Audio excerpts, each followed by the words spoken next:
With the 20th pick in the 2021 NFL Draft, the New York Giants select Kadarius Toney, wide receiver, Florida. Well, there it is. I thought they might try and get a weapon. They traded back and were still able to get a very talented player, Kadarius Toney, one of the more dynamic players in the entire draft.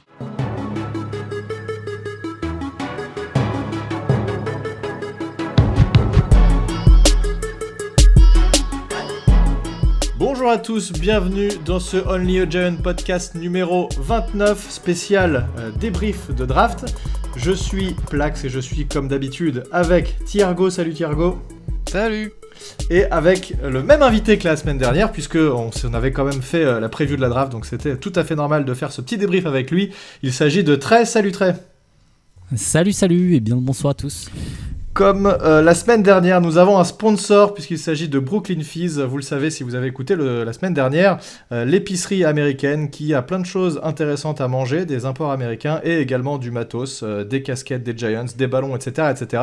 Si vous faites une commande chez eux et qu'au moment de passer la commande, vous mettez un petit commentaire dans la case qui va bien où vous indiquez « Vive les Giants », eh bien, ils vous offrent en plus un paquet de Reese's, un paquet de Hershey, un paquet de beef jerky. Voilà, donc n'hésitez pas à profiter de cette petite réduc chez notre sponsor Brooklyn Fizz. Ça y est, la draft est passée les gars, on avait pronostiqué plein de choses, on avait fait 10 000 scénarios, on avait drafté Kyle Pitts, même dans notre super mock draft.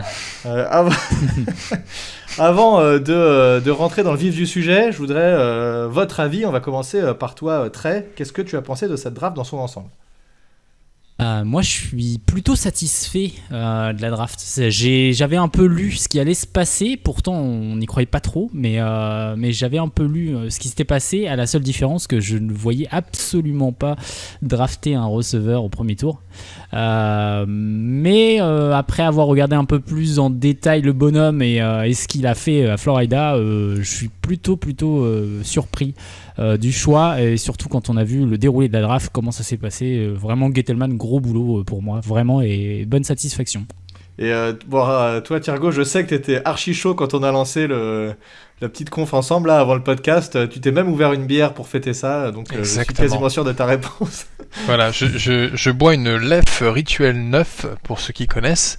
Alors c'est pas une bière de connaisseurs, mais c'est déjà pas mal. Mais c'est pas ce qui t'intéresse, j'imagine. Alors forcément, comme très satisfait de cette draft. Bon, après on va voir comment ça va se passer sur le terrain, mais je pense qu'il y a de bonnes raisons d'être enthousiaste à la suite de cette draft. Très surpris également en fait de ce qui s'est passé. Moi j'ai d'ailleurs je pense que comme toi Plax, j'ai veillé pour assister au pic en direct. Oui, mais t'as été te coucher comme un lâche. Vous m'avez laissé tout seul tous les deux. Bah en fait au bout d'un moment j'en avais marre et puis il fallait que je me lève.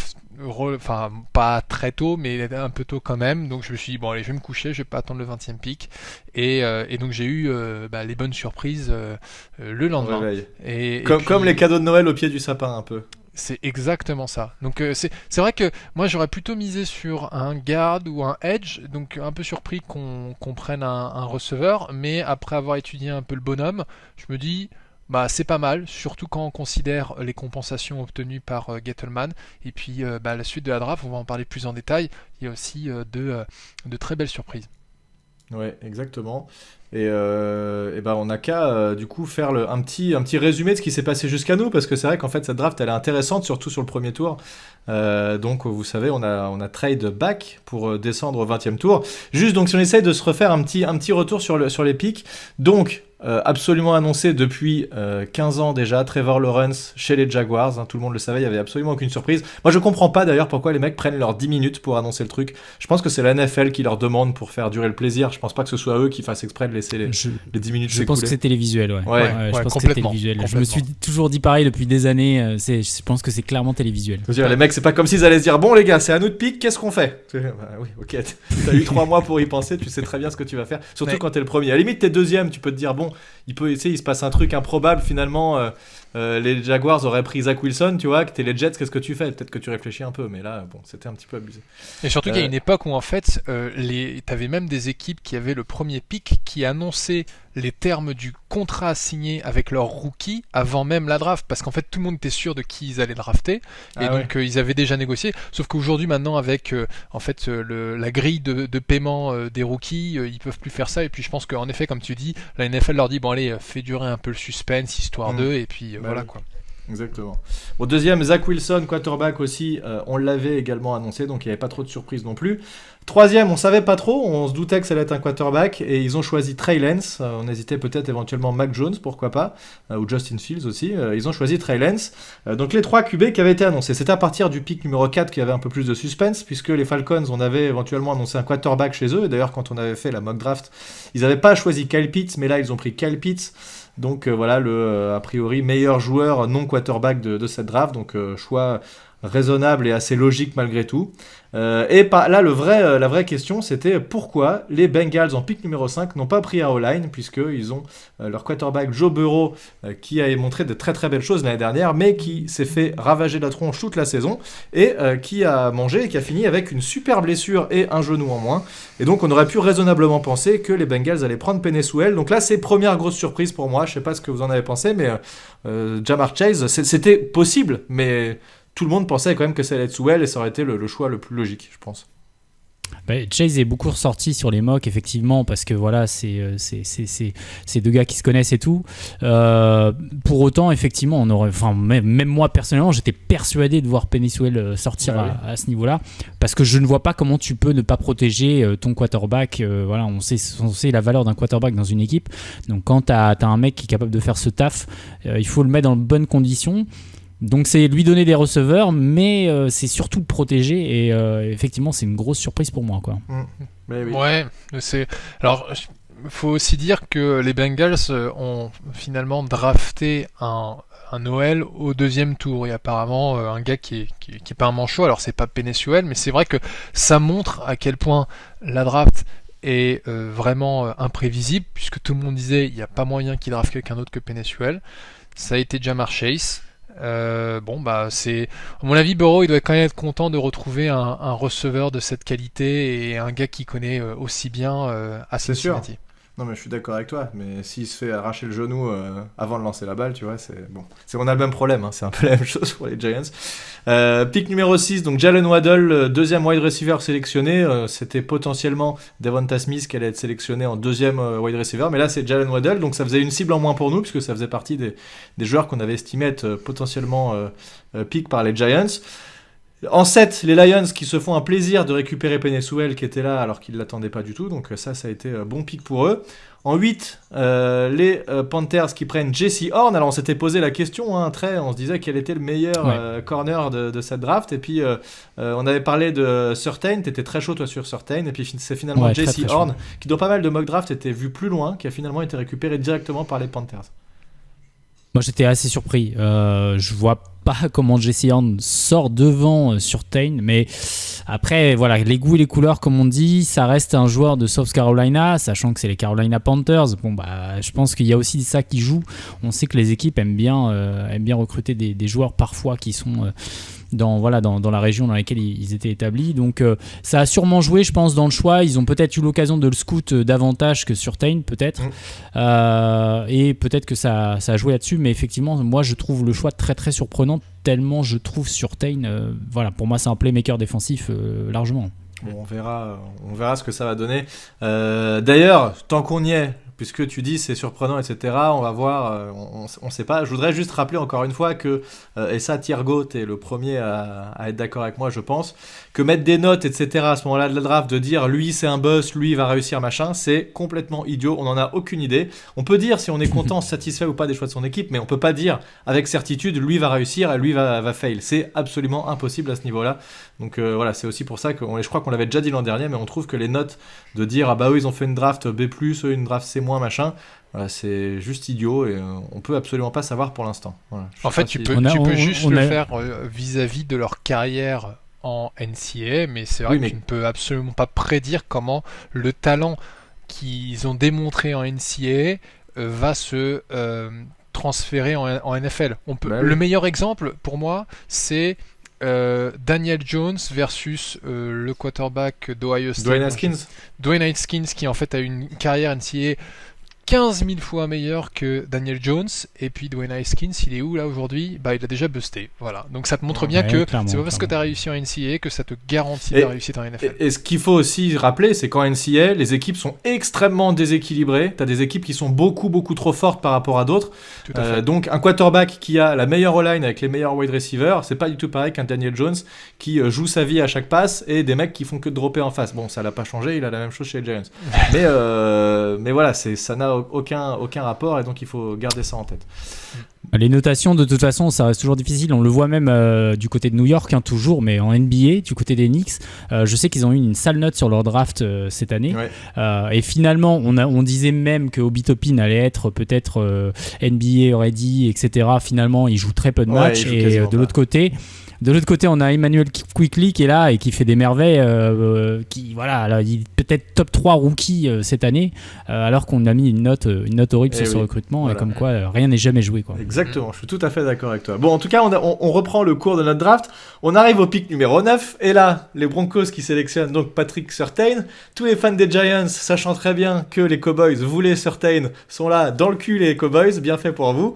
Et juste après, on annonce que les Cowboys et les Eagles font un trade. Donc en fait, je pense que c'est le fait que les Broncos aient pris Surtain qui a un peu tout chamboulé par la suite, puisque ça a contrecarré les plans des Cowboys, qui du coup se disent on va trade back. Les Eagles qui voient qu'il y avait de grands doutes sur le fait qu'on allait prendre Devonta Smith, décident de faire ce trade avec les Cowboys et passent devant nous. Et donc, finalement, c'est dans le cul les Giants, puisqu'on ne va pas pouvoir récupérer le receveur qu'on attendait, puisque les Eagles récupèrent avec ce pick 10 Devonta Smith.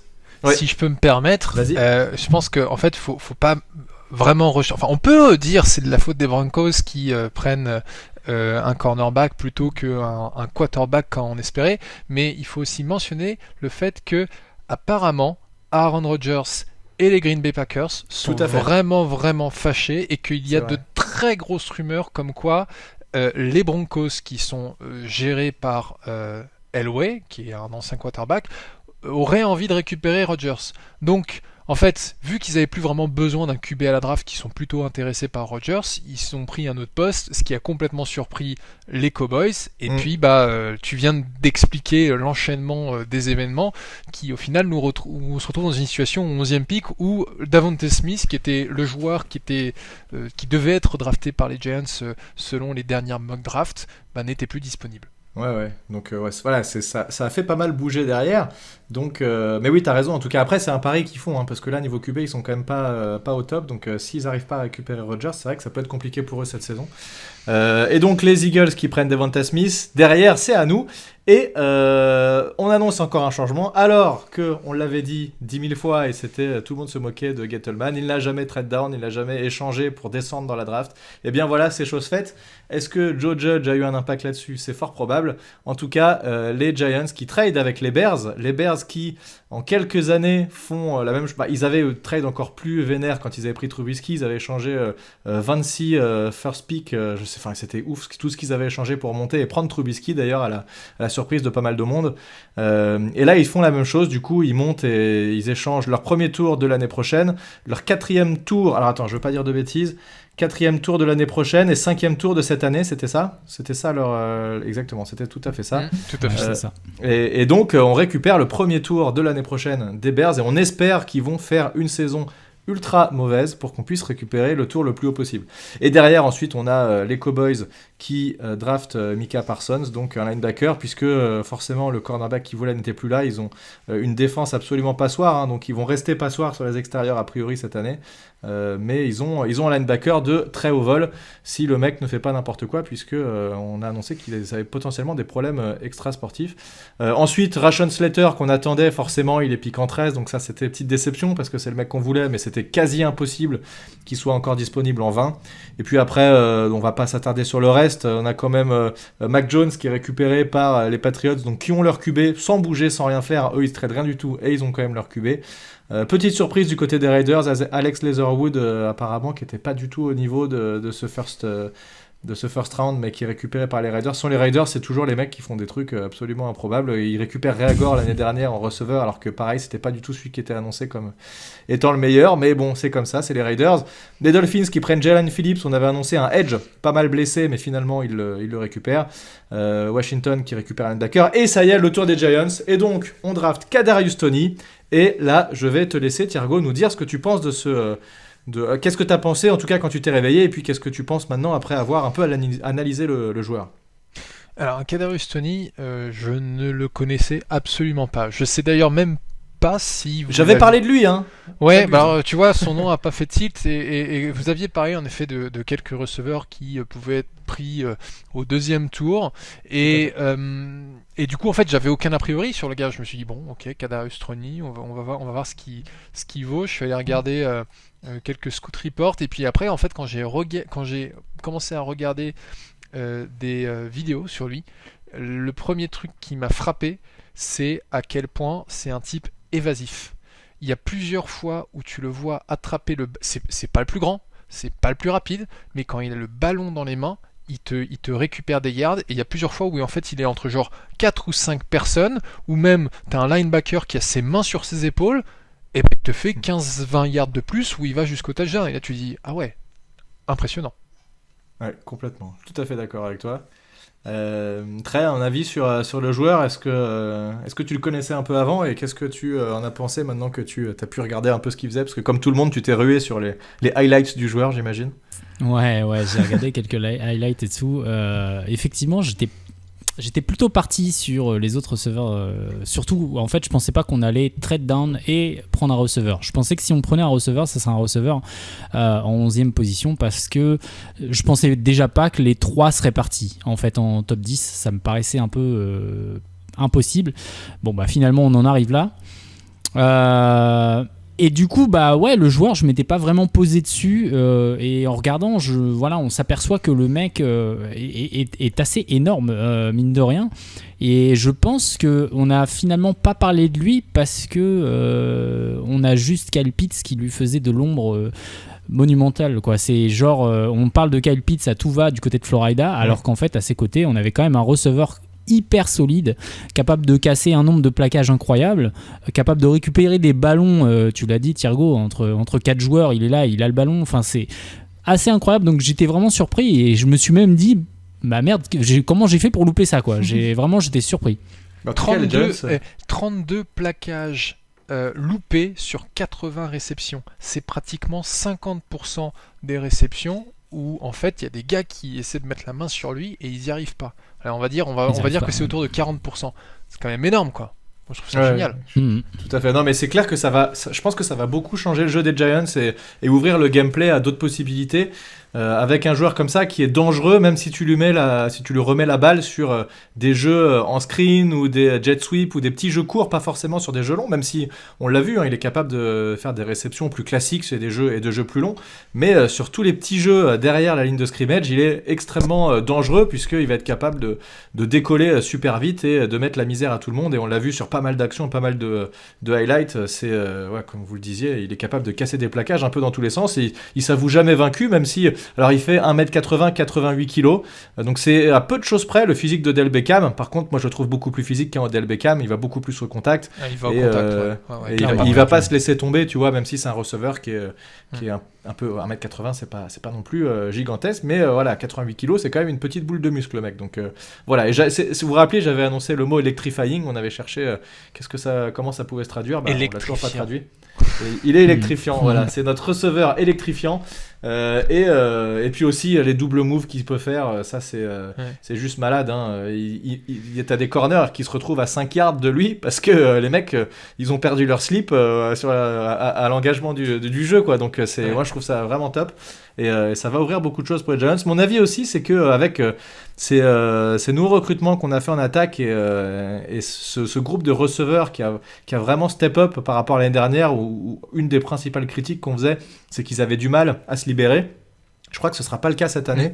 Et donc ça permettra à Daniel Jones, en fait, même si la ligne est pas forcément meilleure, elle sera forcément meilleure parce que les équipes en face seront obligées de nous respecter et de moins nous blitzer. Parce que tu peux pas blitzer autant, on est l'équipe la plus blitzée l'an dernier, je crois, à peu de choses près. Donc tu peux pas blitzer autant une équipe quand tu sais qu'il y a des receveurs qui vont se démarquer dans tous les sens. Ils pouvaient le faire l'an dernier parce qu'ils savaient que nos receveurs se démarquaient pas. Maintenant, ça va pas être le cas, donc forcément, c'est effet de bord du fait d'avoir vraiment augmenté le niveau de nos receveurs. Alors Voilà. je pense que ça va être Vas-y, je t'en ça va prie, être une je t'en grosse prie. ça va être une ça va être une grosse année aussi pour Daniel Jones parce que pour moi c'est à ce moment-là qu'il va devoir faire ses preuves clairement. On lui a laissé du temps et tout, on lui a laissé du temps en lui disant mec on sait très bien que c'est pas toujours facile, que t'as pas forcément les cibles que tu pourrais avoir ou que tu devrais avoir, t'as pas forcément la protection, etc. Là on commence à avoir quelque chose d'assez solide autour de lui et je pense que si cette année il n'arrive pas à avoir un taux de complétion on va dire correct et à réaliser des actions qui font mal à l'adversaire, je pense que là on pourra clairement se poser des questions sur le bonhomme. Il aura moins d'excuses, ça c'est clair. C'est sûr. Il suffit en fait, c'est ce que tu disais, hein, Plaque, c'est en fait sur la fin d'année quand on regarde notre ligne offensive, alors c'était certainement pas une top ligne offensive, mais on ne s'est jamais retrouvé dans une situation en fait où Jones avait moins de 2 secondes pour passer. Il avait une protection qui était plus ou moins correcte, mais il était souvent forcé de garder longtemps le ballon dans les mains et donc plus vulnérable à un sac parce qu'il ne trouvait aucune cible démarquée. La seule véritable cible qu'il avait, c'était Sterling Shepard, qui est un bon receveur, mais peut pas se défaire d'une double coverage. Là aujourd'hui, on a un Kenny Golladay à qui tu peux envoyer une 50-50 passe et c'est un des meilleurs en passe contestée. On a Sterling Shepard qui reste quand même un bon joueur et on a un Kadarius Toney qui est une anguille et qui en fait est capable de se démarquer assez facilement. Alors il faut aussi parler de ses points négatifs parce que moi je me suis dit il est pas si excellent que ça, sinon il serait parti dans le top 10 comme les autres. C'est sûr qu'il n'a pas le route running d'un Devonta Smith, mais il est très instinctif et il arrive à se démarquer sans forcément être le plus rapide, et comme on a dit tout à l'heure, quand il a le ballon dans la main et on lui passe le ballon en jet sweep, on lui passe le ballon comme running back, parce qu'en fait il faut savoir qu'il est arrivé en NCAA comme quarterback running back et on l'a utilisé comme gadget player avant d'en faire un receveur pur, et sur des passes courtes, une fois qu'il a le ballon, il est capable de zigzaguer et d'accumuler du yard. Exactement, c'est sa principale qualité, je suis tout à fait d'accord avec toi. Et oublie pas aussi qu'on a Darius Layton qui est là, en wide receiver, qui est aussi pas en reste. Cal Rudolph aussi, qu'on a rajouté au roster. Oui. Donc il y a des cibles. Et puis t'as même pas parlé de Saquon Barkley, qui aussi peut rattraper des ballons. Donc il y a quand même du monde en attaque. Hein. Je me souviens pas qu'à l'époque où on a eu autant d'armes que ce qu'on a actuellement. Là. Clairement. C'est clair. C'est clair. Non mais là, même Eli Manning n'a pas rêvé d'une escouade de receveurs, running back et tight end aussi talentueuse en son temps. Enfin, si, il a eu ça au début de carrière avec Tiki Barber, Jeremy Shockey, Plaxico Burress, mais c'était son début de carrière, et puis après il a joué à chaque fois avec des seconds couteaux, jusqu'à Odell Beckham Jr. C'était quand même des seconds couteaux. Sur le deuxième Super Bowl, il n'y a pas que des seconds couteaux. On a quand même Nix qui est là. Oui, mais c'est pas un. Ce que je veux dire, c'est que tu vois, aujourd'hui, notre top receveur, c'est clairement Kenny Golladay. Et c'est un receveur qui a le potentiel d'être dans le top 5, top 10. Pour moi, Nix était très bon. Mais quand tu regardes sa carrière, au final, il a peut-être effleuré le top 10, mais il n'est jamais vraiment rentré dedans. Il s'est blessé vite, malheureusement, le pauvre, mais il était quand même chaud, le gars. Bon, est-ce qu'il y a d'autres choses à dire ? Est-ce que quelqu'un veut rajouter quelque chose sur Toney, ou est-ce qu'on passe au pic suivant ? Non. Ok, et passons au pic suivant. Donc, on se retrouve en round numéro 2, avec le pic 42, et la deuxième surprise, Dave Gettleman nous fait un deuxième trade, puisqu'on récupère un troisième round 2022, je crois que c'est avec les Broncos, je n'ai pas été vérifié, je ne me suis pas noté ça, mais je pense que c'est les Broncos.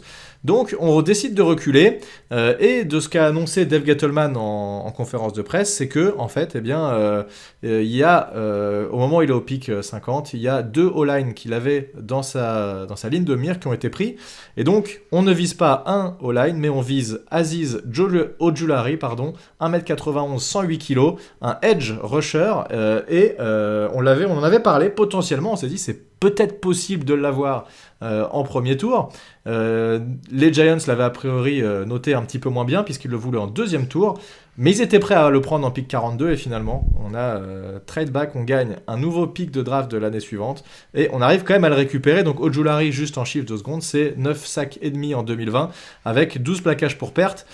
C'est vraiment pas mal. Est-ce que tu m'en parlais juste avant, Thiergo, quel est ton avis sur ce joueur qui vient ajouter vraiment de la profondeur et qui est peut-être d'ores et déjà le meilleur pass rusher des Giants? Ouais, alors je pense que ça c'est pas difficile d'être le meilleur pass rusher des Giants vu qu'on l'avait personne.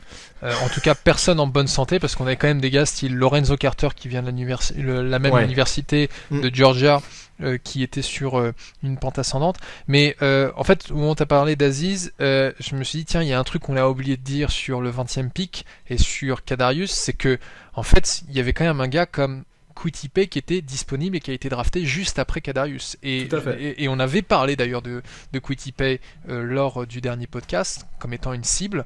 Et d'ailleurs, en fait, c'est surprenant quelque part qu'on n'ait pas plutôt opté pour un gars comme ça au 20e pick. Quand on voit le pick d'Aziz, même pas en 42e position, mais en 50e position, c'est énorme parce que c'est un gars qui était annoncé deuxième moitié de premier tour. Apparemment, il avait peut-être un problème au genou qui a effrayé quelques équipes.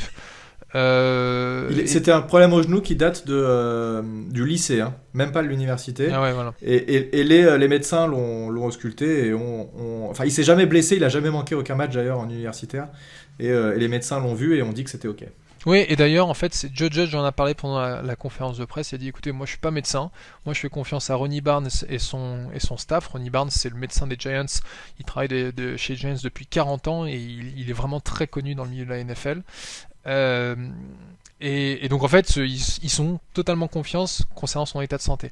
Concernant son talent, moi ce que j'ai remarqué c'est que c'était un gars qui avait l'air d'être vraiment très dangereux en pass rush. David Deal l'a comparé à Ozzy Umenyiora qui connaît très très bien, donc ça a l'air d'être plutôt un pass rush spécialiste et surtout il me donne l'impression d'être un gars qui a vraiment va chercher le ballon quoi et sait où le trouver, que ce soit quand il rush le QB ou que ce soit quand il court après le porteur du ballon.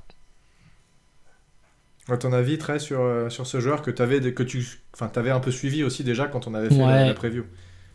Alors en fait pour revenir sur tout ça en fait pour moi faut remonter au premier tour en fait et au move des Giants de base parce que déjà de 1 j'avais complètement call le trade down bien que personne n'y pensait mais j'avais call le trade down et d'ailleurs vous m'aviez demandé quelle équipe et je dis je vois bien Washington ou Chicago qui serait capable de monter.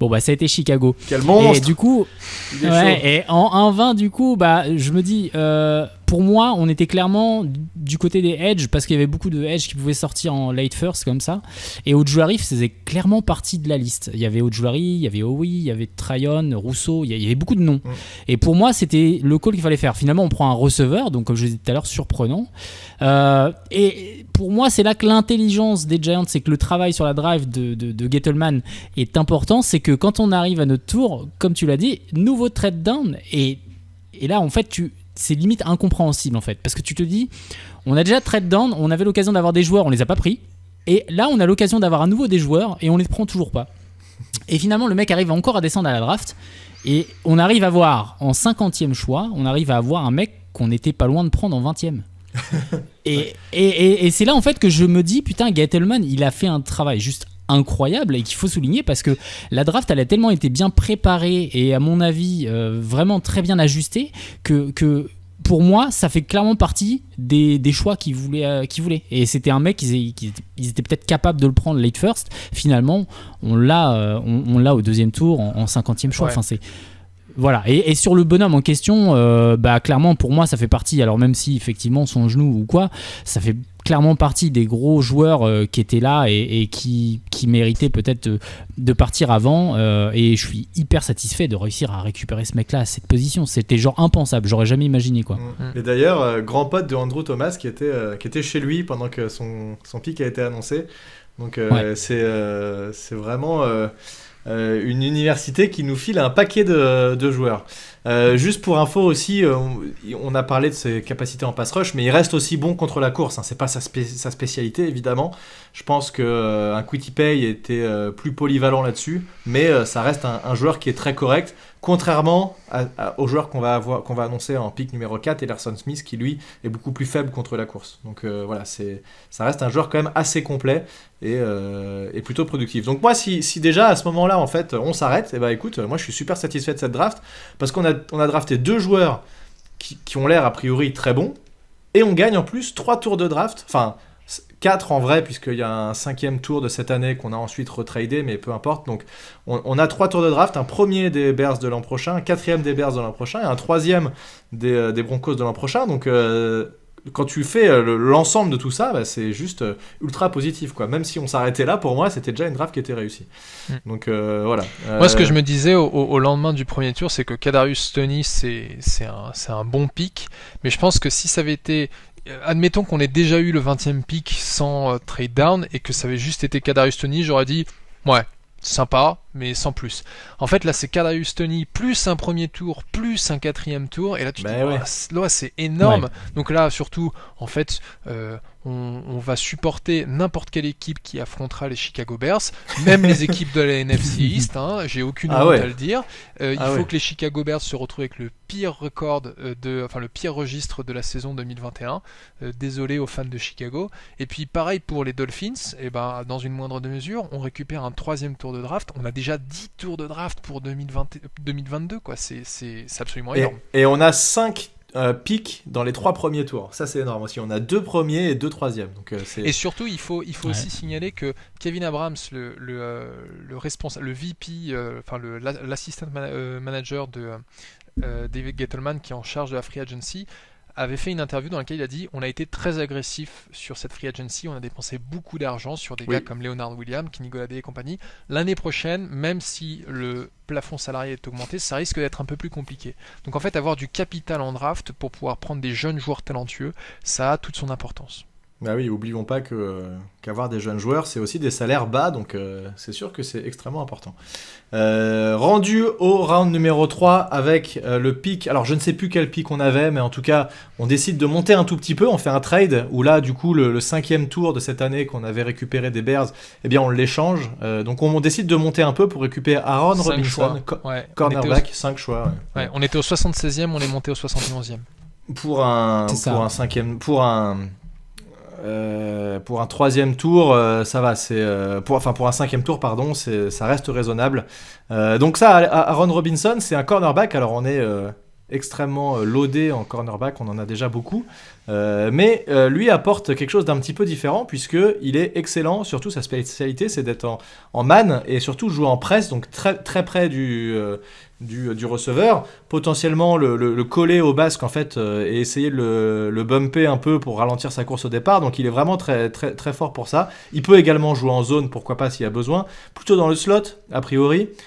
Et il est extrêmement physique, il est rapide, il fait du 4,38 au 40 yards, donc ça c'est plutôt bon.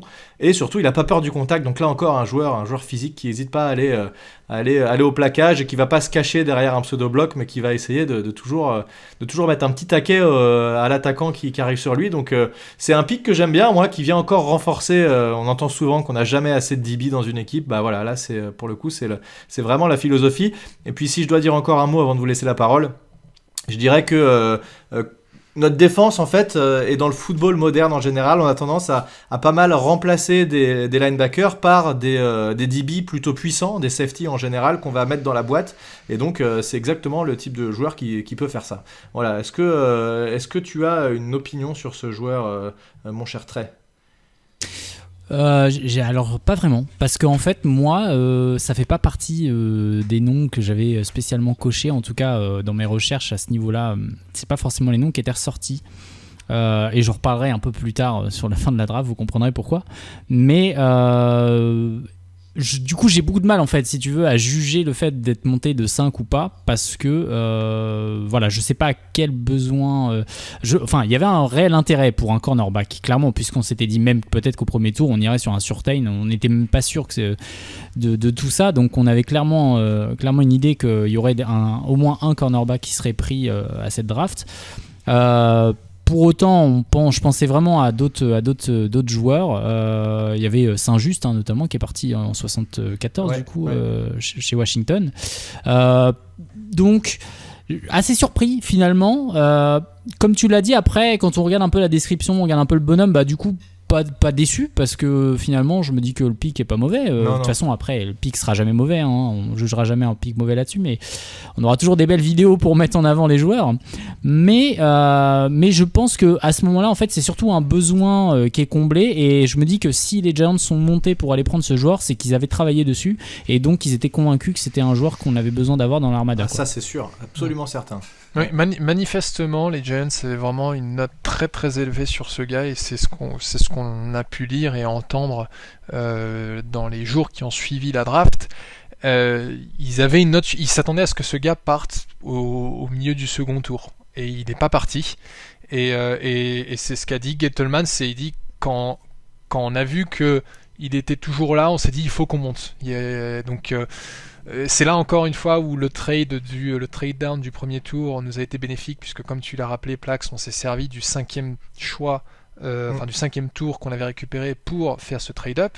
Donc au final ça ne nous a pas coûté grand chose. C'est là que tu dis qu'en fait le trade down ça nous ramène un premier tour, un 4e tour et Aaron Robinson. Donc à peu de choses près, et Kadarius Toney bien entendu. Alors le joueur je le connais pas plus que ça. Ce que j'ai lu c'est qu'en fait c'est en effet principalement un slot corner. Ce que tu as décrit c'est aussi ce que j'ai lu. Il a par contre en effet quelques difficultés en zone coverage et parfois peut avoir du mal à analyser le jeu. Si on doit citer quelques points négatifs, parce qu'il y en a forcément. Mais moi, surtout, ce que j'ai une petite anecdote qui est assez marrante, c'est que il a affronté Kadarius Toney au Senior Bowl. Donc déjà, et là, il vient du CF. Mais surtout, ce qui est très drôle, c'est que Kadarius Toney, qui jouait à Florida, a failli être recruté par Alabama. Alabama, qui est quand même une grosse université qui sort des gros joueurs, et notamment des gros receveurs, comme on a pu le voir. Mais Aaron Robinson, lui, devait jouer à Florida, à cause d'un changement de coaching staff, se retrouve à aller à Alabama, et puis en fait, comme il y a beaucoup trop de talent à Alabama et qu'il ne pouvait pas avoir de poste de titulaire, il a transféré à UCF. Bon, voilà, c'est juste pour dire qu'en fait, il y a un peu un lien entre tous ces joueurs, c'est ça ce qui est assez drôle, donc je suis sûr que Joe Judge, avec ses connexions avec Nick Saban, a pu en fait poser des questions sur ces joueurs, parce que, et surtout au Senior Bowl, et ils en ont parlé, le fait qu'ils puissent rencontrer certains joueurs a énormément joué pour eux, parce que ils ont fait, par exemple, ils ont pas rencontré en personne Aziz Ojulari, mais ils ont fait des zooms et ça s'est bien passé, mais ils ont rencontré en personne Kadarius Toney et Aaron Robinson, et là ils ont dit, mais en fait pour nous c'était ultra important d'avoir un contact direct avec ces gars-là et de pouvoir savoir s'ils allaient coller à notre programme. Ouais, et ils ont dit ils avaient vraiment senti que c'était un mec qui respirait le football, et ils ont été vraiment convaincus de leur échange qu'ils ont fait avec lui. Donc ouais, tout à fait, je suis tout à fait d'accord avec toi. Round 4, pick numéro 116. Là, à ce moment-là, on s'est dit quand même, on n'a toujours pas pick de O-line. C'est quand même, on l'attendait en pick ou 2 ou 3. On s'était dit, ça va quand même être un O-line. C'est vrai qu'en garde, on est quand même un peu faible. Et il y a un joueur dont on a parlé un tout petit peu tout à l'heure, c'est Trey Smith, le garde de Tennessee, qu'on annonçait potentiellement en premier round, voire en 2, ou peut-être vraiment en 3 au pire des cas, et qui finalement a été pris en 6e tour. Et à chaque fois, on se dit, mais pourquoi on le prend pas, pourquoi on va pas dessus? Et en fait, c'est un mec qui a un gros passé de blessures. Je sais pas si la traduction est exacte, mais des histoires de caillots sanguins qu'il aurait, enfin des trucs un peu vénères, et finalement du coup c'est un mec qui potentiellement pouvait être pris en premier tour, qui dégringole en 6e tour, et donc on a pas mal de gens qui disent ouais, les Giants c'est complètement débile, pourquoi ils l'ont pas pris et tout. Mais ce qui se passe aussi, c'est que dans le staff des Giants maintenant il y a l'ancien head coach de Tennessee, et donc on peut imaginer qu'on a absolument toutes les infos sur ce joueur, et que si on ne l'a pas pris, eh bien c'est qu'il y avait des bonnes raisons. Donc voilà, on a décidé en tout cas de ne pas prendre de garde jusque là, et ce sera pas non plus le cas en tour numéro 4, puisque avec le pick 116, on va prendre Ellerson Smith, alors un joueur qui vient d'une fac de seconde zone, on va dire. Il mesure 2m01, il fait 118 kg, et selon, donc là c'est pick 116, hein, selon The Draft Bible, donc qui est quand même assez reconnu pour ses analyses de joueurs pré-draft, eh bien, ils le mettent comme joueur numéro 32 en Best Overall Talent. Donc, c'est pas vraiment le big board, mais c'est un autre classement. Donc, en tout cas, en capacité, il serait quand même, il le voit assez haut. Et c'est un mec qui fait 14 sacs en 2019. Et pour la petite info, il a gagné 30 kilos, plus 30 kilos dans sa période universitaire. Et il annonçait justement aux gars de The Draft Bible qu'actuellement il devait manger entre 4000 et 4500 calories par jour pour conserver son poids. Parce que t'as des gens qui vont naturellement être forts, t'as des gens qui vont naturellement être fins. Bah lui, il est pas du tout du genre à être plutôt balèze. Donc il faut qu'il carbure aux calories. Et je compte bien à ce que les Giants lui fassent un régime spécifique pour qu'il continue à engranger un peu de poids. Mais c'est un gars qui est extrêmement bon, on va dire, en pass rush et qui est pour le coup plutôt mauvais contre la course. Et donc en fait là c'est un peu un pari qu'on fait, j'ai l'impression, et on va essayer de développer un mec qui pourrait devenir très bon si jamais ça se passe comme on le voulait. C'est un mec dont j'avais failli parler au podcast précédent. Je l'avais pas évoqué parce qu'on n'était pas allé plus loin que ça, mais quand j'avais vu que The Drive Bible mettait un mec aussi haut alors que c'est un mec de fac de seconde zone, ça m'avait un petit peu intéressé. Et voilà, qu'est-ce que vous en pensez qu'on prenne un deuxième tour, Trey, ton avis sur le fait que voilà, c'est un deuxième pass rusher à ce niveau-là de la draft? Ça me semble pas forcément illogique parce que quand tu rentres sur des 4e, 5, 6, 7e tours, on est plus sur de la complétion d'effectifs. On cherche pas à aller chercher un playmaker ou un joueur parce qu'on voit bien que là, on complète clairement les besoins. Donc, pas illogique au vu de ce qu'on avait pris juste avant. Maintenant, effectivement, je pense que le bonhomme étant comme tu le disais, de la division de 1, mais FCS, du coup, c'est un peu moins tape à l'œil, on va dire. Ouais. Et donc, il y a peut-être moyen que ce mec ait glissé par rapport à son talent et sa position où il devrait réellement être, juste parce qu'il n'était pas dans la bonne fac, quoi, littéralement. Ah oui, c'est sûr que ça peut jouer, clairement. Je pense que c'est surtout ça qui fait qu'on l'a récupéré à ce niveau-là. Et après, au niveau de la position, ça me paraît logique. Hein. Comme on le disait tout à l'heure, on n'avait pas vraiment de personnes sur l'extérieur. Donc, il faut ajouter et tenter des petites choses. Et si le mec a un peu de talent, comme on le dit, autant tenter le pari à ce niveau-là. Ouais, c'est du pur potentiel. Si je crois, enfin, je vous avoue que là, c'est un gars que j'ai pas encore regardé. Je pense qu'en effet, comme tu le dis, très à partir du 4e tour, l'équipe n'a pas forcément un poste défini, mais ils essaient surtout de regarder par rapport à la valeur qu'ils ont sur les prospects disponibles. Manifestement, quand on regarde cette draft, manifestement, à chaque fois que les Giants sélectionnaient, il n'y avait aucun homme de ligne offensive suffisamment bon pour mériter le pick. Je disais tout à l'heure, il y avait Wyatt Davis qui a quand même été drafté au pick 86, donc sachant qu'on a pris Aaron Robinson au 71e pick, donc ça fait 15 picks plus tard. On avait parlé de Wyatt Davis au second tour. Apparemment ce gars a chuté magistralement dans les rankings de beaucoup d'équipes, mais Ellerson, pourquoi pas. Au final, on a Ojulari, on va avoir Lorenzo Carter et Ocean Jimenez qui reviennent de blessure, donc qui ont de l'expérience en NFL, mais doivent un peu montrer qu'ils sont en bonne santé.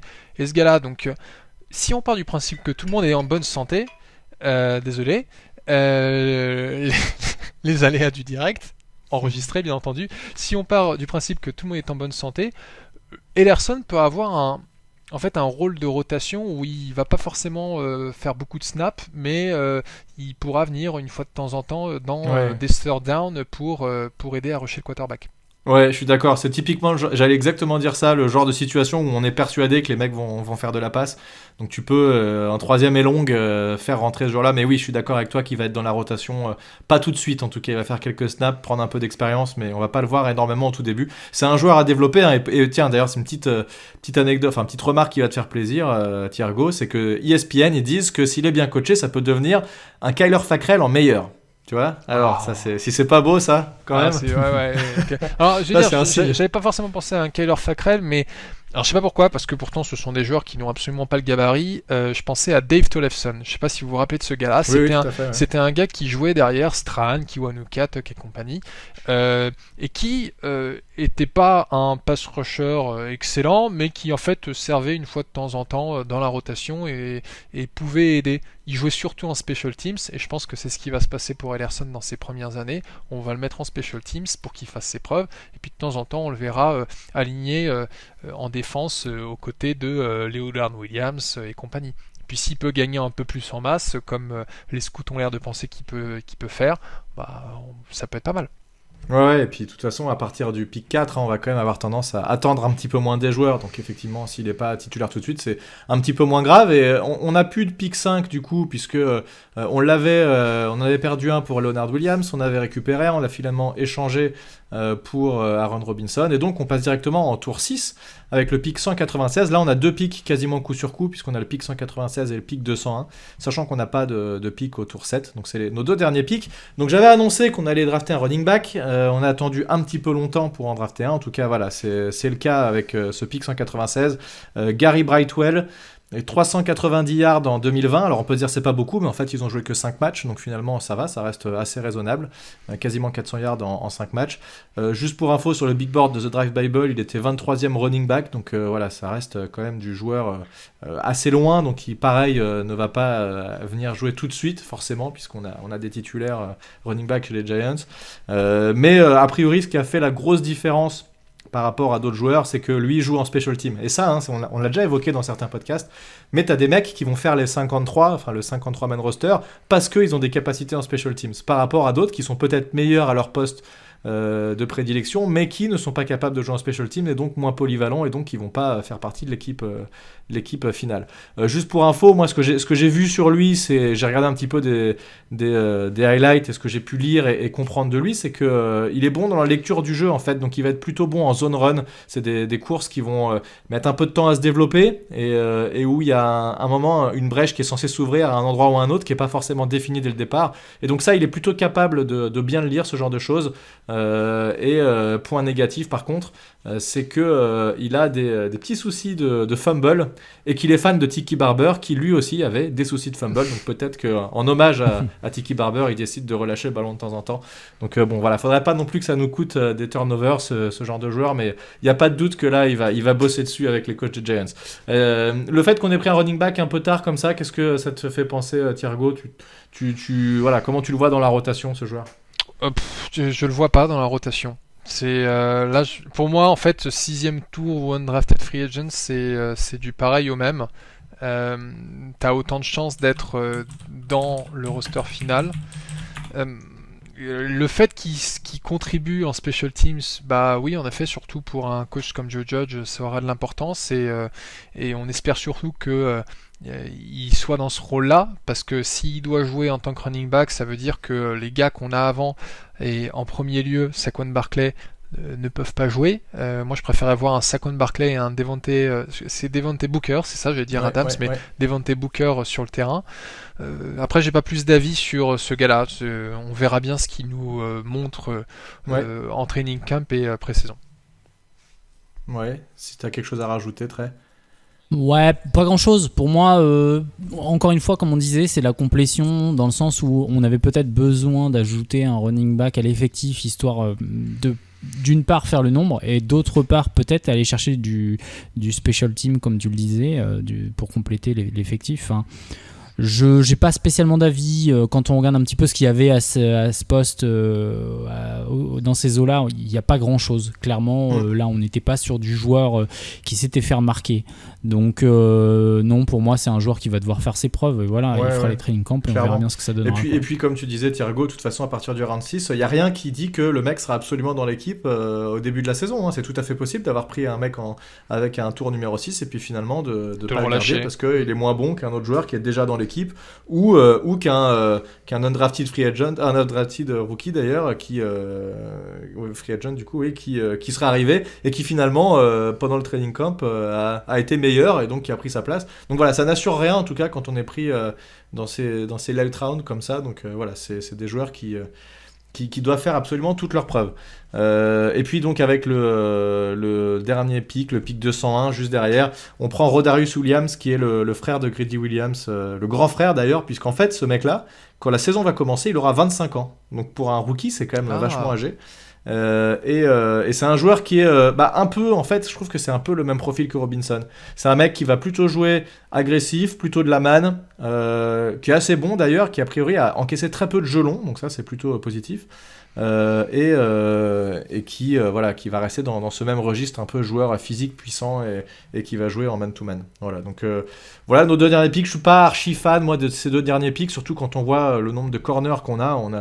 On a 55 corners dans l'équipe déjà, et puis on en rajoute encore 10 là, donc bon, voilà, c'est sûr. Alors moi personnellement, juste un petit mot sur Rodarius Williams, c'est marrant, mais je l'attendais pas du tout en fait. À ce niveau-là, je l'attendais bien plus haut. Ah ouais. Et c'est pour ça que tout à l'heure, quand je parlais de Aaron Robinson, là, que j'avais pas vraiment scout et que j'avais pas regardé, au contraire, Rodarius Williams, c'était un joueur que j'avais plus ou moins regardé. Alors à ce niveau-là, on regarde pas non plus en profondeur, hein, bien entendu. Mais c'est plus un joueur que je voyais sortir en 3 ou 4 du côté des Giants qui allait potentiellement chercher un cornerback. Et le voir tomber aussi bas, ça m'a fait un peu bizarre sur le principe. Par contre, ce qui était important et ce qu'on disait sur Gary Brightwell juste avant, vaut également pour Williams, qui a une vraie valeur à faire partie d'une équipe special team. Bah ça c'est top. Ouais. De toute façon c'est obligatoire à ce niveau-là, quoi. Et c'est ce que si vous suivez Hard Knocks, c'est ce qu'on entend chaque saison. C'est dit en fait les gars qui sont dans la bubble, hein, donc à partir du 6e tour, la seule manière qu'ils ont de s'assurer une place dans l'équipe, c'est de contribuer en special teams. Donc pour moi Rodarius, tu vois, un Aaron Robinson, il n'a pas vraiment besoin de contribuer en special teams. Je pense qu'on lui demandera de toute manière, mais à la limite, s'il passe plus de temps sur le banc qu'en special teams, c'est parce que c'est un 3e tour, tandis qu'un Rodarius Williams, s'il peut pas contribuer, on lui dira écoute, voilà la porte. Mais c'est vrai que j'avais lu aussi que apparemment il était attendu plus haut dans la draft, et donc les Giants se sont dit ok, on a déjà cette cornerback, mais là il y a vraiment une valeur qui est très très bonne. Allons-y, il y a rien à perdre. Ouais. Et juste du coup, si on refait un point sur les corners et DB qu'on a, alors attends, j'essaie d'en lire quelques-uns. Sam Beal, alors lui Sam Beal, je compte plus tout sur lui. James Bradbury, Darnay Holmes. Après, il y a des mecs, Jaren Williams, Quincy Wilson, Madre Harper, des mecs qu'on voit jamais. Adoree Jackson. Montré Hartridge, voilà, on sait pas. Adoree Jackson.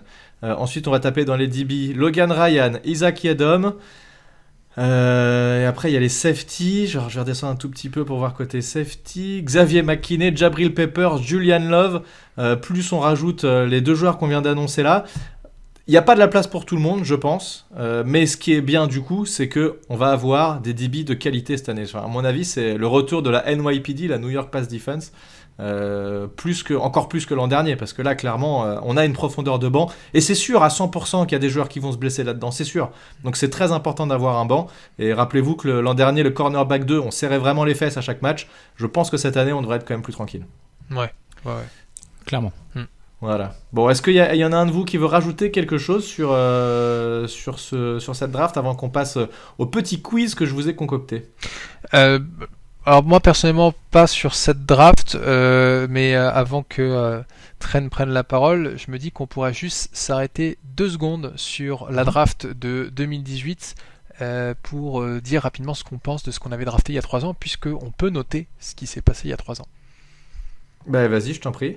Alors, je vous le rappelle, il y a 3 ans, on a drafté donc Saquon Barkley avec le 2e pick, Will Hernandez 2e tour, Lorenzo Carter 3e tour, BJ Hill 3e tour également, Kyle Loletta après un trade-up dans le 4e tour, et enfin RJ McIntosh, le defensive tackle, bien entendu le meilleur joueur de cette draft.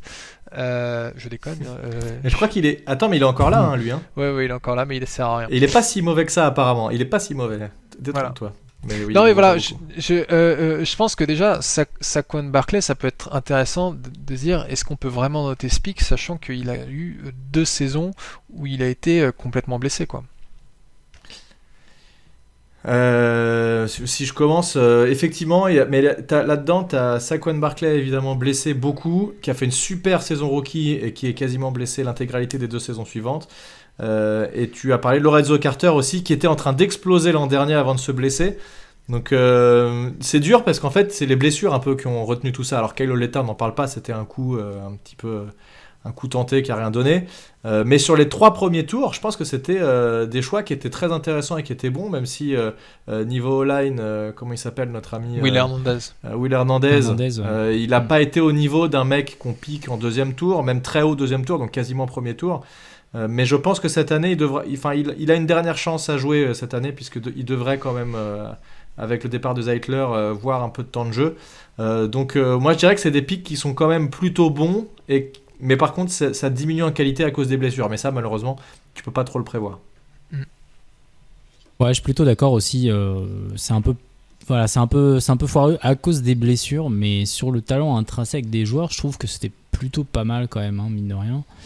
Je suis pas, après, je suis pas fan des notes ou quoi, mais si moi je reviens sur cette draft aujourd'hui et que je regarde un petit peu ce qui a été fait, je me dis que c'est pas déconnant, hein, Non. et je suis pas spécialement déçu, bien au contraire, quoi.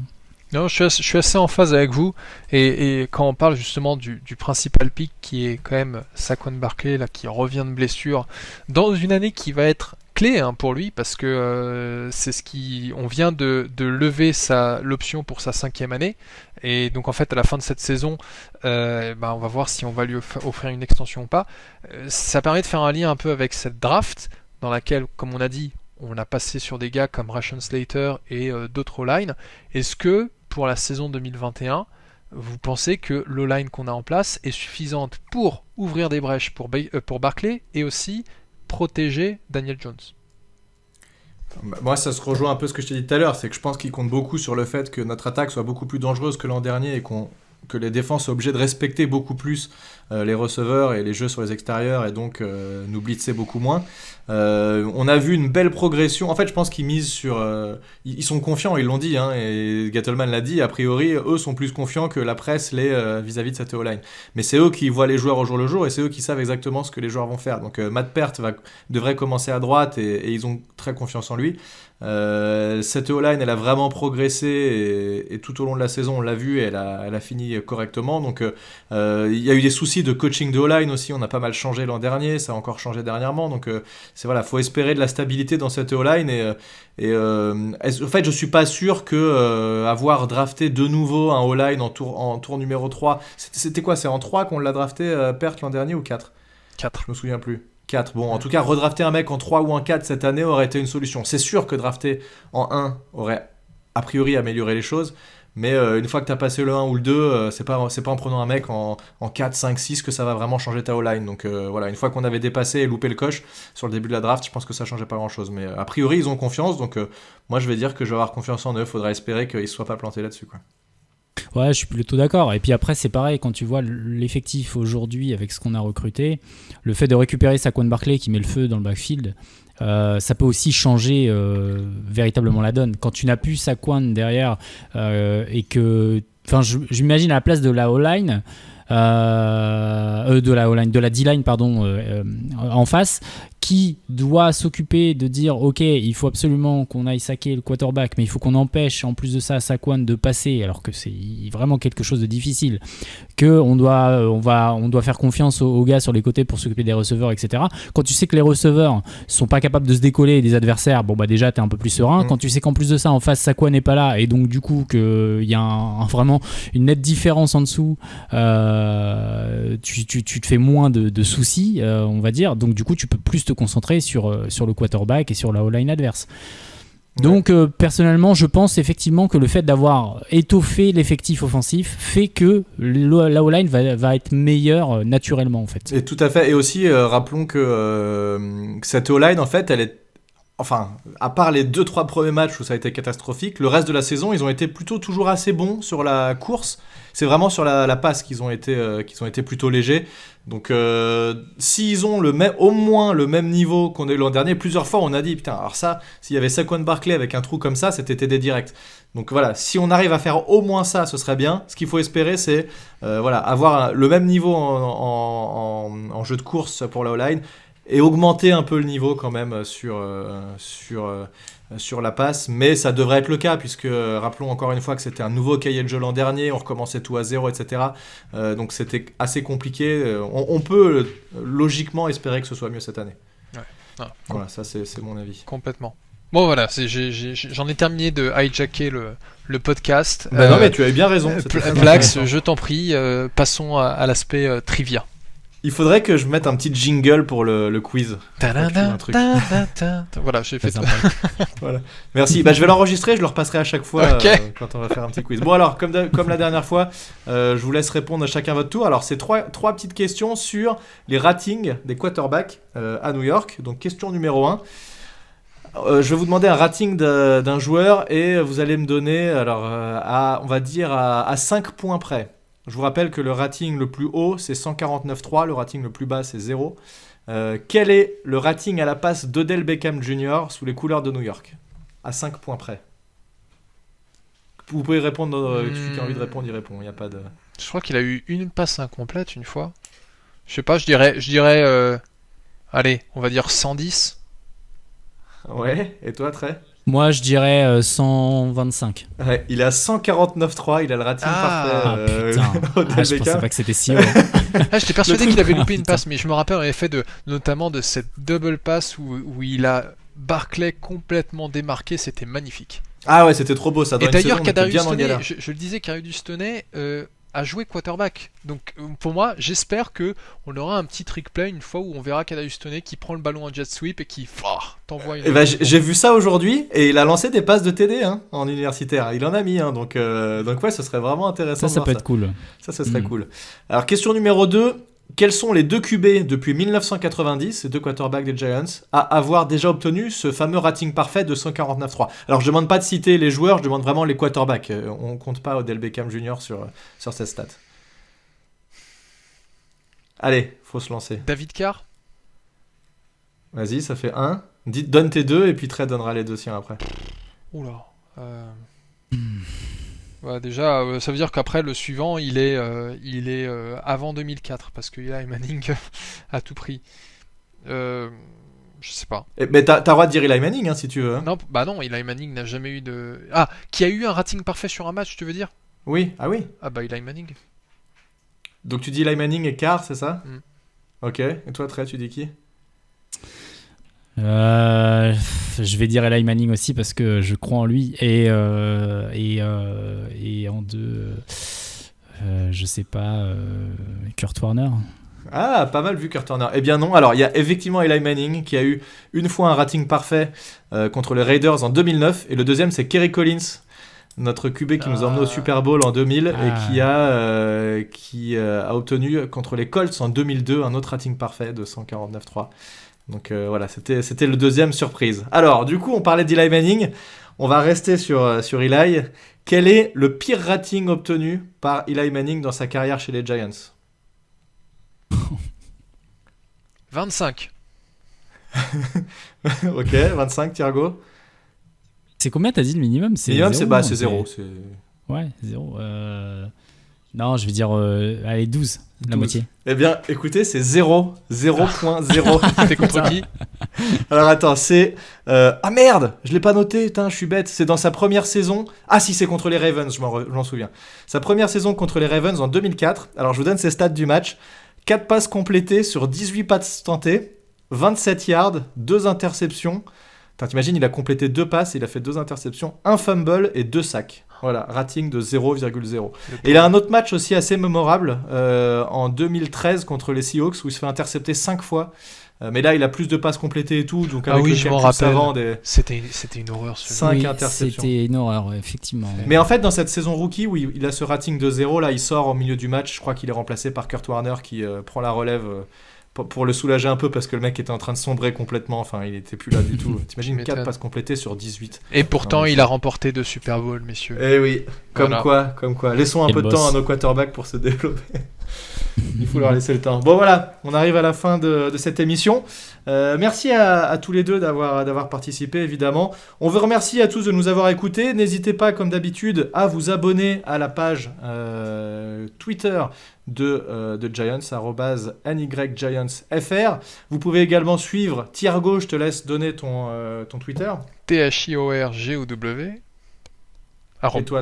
Et toi, Trey, ton Et Twitter moi, aussi. c'est This-is-Tray, THISIZTRAY.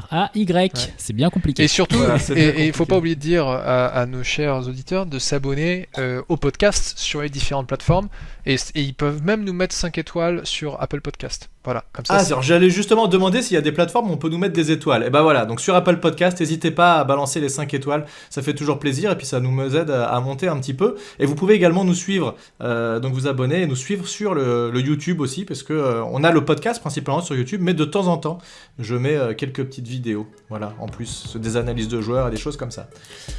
Voilà. On arrive à la fin de l'émission, on vous remercie à tous de nous avoir suivis et on vous dit à très bientôt sur New York Giants FR et Only a Giant Podcast. À plus tout le monde, salut! Salut! Salut!